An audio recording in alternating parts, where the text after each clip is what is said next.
the indictment against 13 individuals, it came down by Mueller. What was your reaction?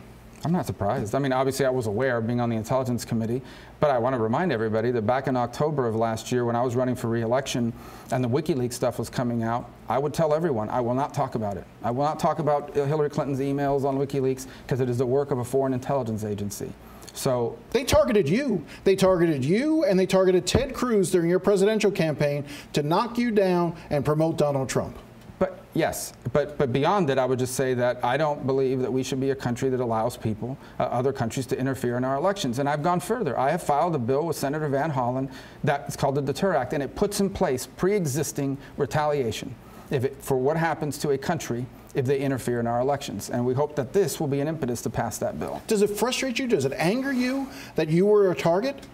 No, I mean, anger me. You think you would have lost anyway? Yeah, I don't think they cost me the election, but that's not the point. The point is that this shouldn't have happened. Does it anger me? Yeah, of course it angers me. Does it anger you? Doing it to America, and not to me, to America. Does it anger you that the president every single day keeps calling this a hoax?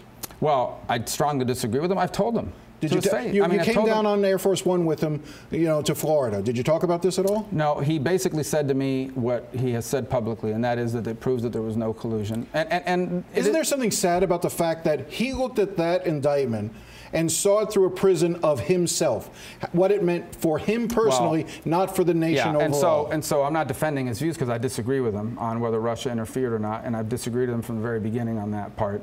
But he would say that they're arguing that he's an illegitimate president because the Russians helped him get elected, and his point is this proves that that's not the case.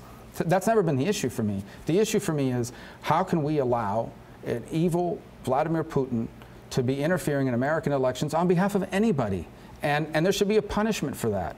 And I have, I don't know if there's been a stronger voice in Congress to do something about it, nor do I believe there's been a stronger supporter in Congress of what Mueller is doing as the independent counsel. I've consistently said he should be allowed to finish his work without interference. Are you worried at all that the president might try to fire him by getting rid of others? No, I'm not worried that he would fire him. It would be a terrible mistake if he did, and I think it would trigger a massive backlash. Would you support legislation that prevents him from being able to do that, that basically insulates? If I thought he was going to, I would, but I don't think he's going to. I really don't. I do not believe he will fire Bob Mueller. This was a massive undertaking by the Russians, more so than I think most regular people thought, lay people thought. You are on the Intelligence Committee, you may have had access to it, but the Russians actually sent agents into this country.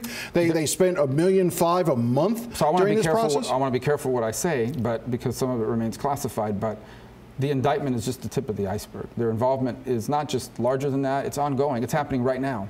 After this terrible shooting in Parkland, Russian bots were online on both sides of the debate trying to get us to fight against each other.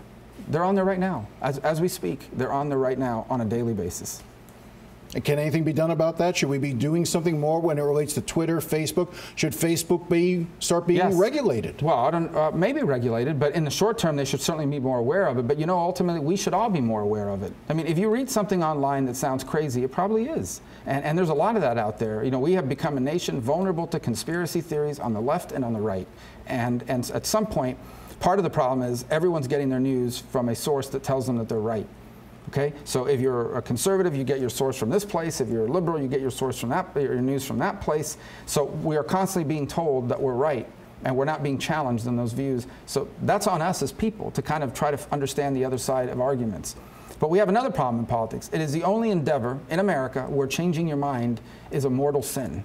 The only one. In every other aspect of our lives, people change their minds every day because you have new information, a new viewpoint, something new has happened. But in politics, if you change your mind, it's a flip-flop, and it's a terrible thing. It's ridiculous. Now, if you change your mind just because of, a corrupt reason or purely political reason, that's one thing. But to change your mind on the basis of new information should not be an evil thing, and that's corrupted our system of thinking. Today, people dismiss any information that comes from a source they don't otherwise agree with. And that's absurd, and it's dangerous, and that's what they're taking advantage of.